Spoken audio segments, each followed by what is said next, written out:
हिमाचल में प्राकृतिक आपदा प्रभावितों के पुनर्स्थापन के लिए सरकार ने ऐतिहासिक निर्णय लेते हुए 4,500 करोड़ रुपए के विशेष आर्थिक पैकेज का प्रावधान किया है और आपदा राहत मैनुअल में भी रिकॉर्ड 25 गुना बढ़ोतरी की है, जिससे आपदा प्रभावित लोगों को बड़ी राहत मिलेगी। हालांकि आपदा से उभरने के लिए केंद्र सरकार से मदद मिलनी चाहिए थी, जो नहीं मिली।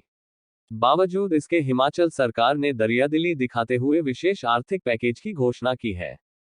ये बात प्रदेश पर्यटन विकास निगम के अध्यक्ष आर.एस. बाली ने शिमला में पत्रकार वार्ता के दौरान कही। आर.एस. बाली ने कहा कि प्रदेश में प्राकृतिक आपदा से 12,000 करोड़ रुपए का नुकसान हुआ है और 500 लोगों की जान चली गई है। 3,000 लोग बेघर हो गए हैं, जिनकी प्रति सरकार ने सहानुभूति दिखाते हुए विशेष आर्थिक बजट की घोषणा की है।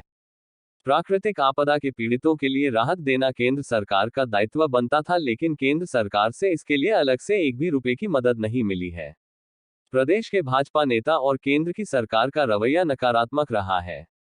सरकार ने आपदा राहत मैनुअल में बदलाव करके प्रभावितों को घर के निर्माण के लिए जमीन, आर्थिक मदद देने के साथ बिजली, पानी भी मुफ्त में देने का बड़ा ऐलान किया है। पंजाब दस्तक के लिए सुरेंद्र राणा की रिपोर्ट। अपने आप में इतिहास में पहली बार इतना बड़ा विशेष पैकेज जो हिमाचल प्रदेश की सरकार ने प्रदेशवासियों के लिए दिया है, ये आज दिन तक कभी भी पूरे देश में नहीं हुआ था। हिल स्टेट से आना, एक छोटे से स्टेट से आना और इतना बड़ा 4500 करोड़ का पैकेज अपने बलबूते पे देना, कहीं ना कहीं ये हमारे यशस्वी मुख्यमंत्री ठाकुर सुखविंदर सिंह सुक्खू जी की सोच, उनका अथाह प्रयास और सरकार पूरी का अथाह प्रयास दर्शाता है। कहीं ना कहीं मुझे ये लगता है कि ये जिम्मेवारी थी सेंट्रल गवर्नमेंट की, केंद्र की सरकार की, जो पूरे देश की सरकार बैठी है, जिसको देश ने वोट किया था और कहा था कि आप अच्छे दिन लेके आए, वो अच्छे दिन लाने या सोचने वालों की जिम्मेवारी थी। मुझे तो कहीं पे अच्छे दिन किसी भी तरह से आते नहीं दिखे, चाहे 15-15 लाख रुपए देने की बात हो, चाहे 2 करोड़ रोजगार प्रति वर्ष देने की बात हो, चाहे काला धन वापस लाके लोगों के खातों में 15-15 लाख रुपए डलवाने की बात हो, चाहे हर कच्चे घर को 2022 तक पक्का करने की बात हो।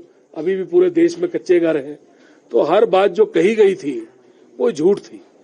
पर कहीं ना कहीं हमें उम्मीद थी कि हिमाचल प्रदेश के अंदर जब इतनी बड़ी प्राकृतिक आपदा आई है और इसके अंदर कांग्रेस या भाजपा नहीं है, ये प्राकृतिक आपदा हिमाचल वासी की है, ये हर घर के ऊपर आई है, ये संकट हिमाचल वासी के ऊपर आया है और केंद्र की सरकार कहीं ना कहीं हिमाचल वासी के लिए सोचेगी। पर केंद्र की सरकार ने अभी तक 1 रुपया भी इसके ऊपर एक्स्ट्रा नहीं दिया जो हमें मिलना चाहिए था।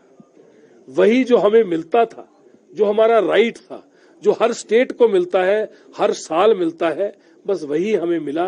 हमें एक भी विशेष पैकेज इस आपदा के लिए नहीं दिया गया और क्योंकि अपने लोगों को तड़पते हुए नहीं देखा जा सकता था, उनको परेशान होते नहीं देखा जा सकता था, इसीलिए मुख्यमंत्री महोदय ने और पूरी सरकार ने ये 4500 करोड़ का विशेष पैकेज निकाला, जिसके अंदर कई गुना मुआवजे को बढ़ा दिया गया और जो मुआवजा पहले मतलब 25 गुना से ऊपर मुआवजे को बढ़ा दिया गया, ये भी इतिहास में कभी पहले नहीं हुआ था। मैंने अपनी प्रेस वार्ता में एक एक चीज बताई है जो सरकार ने।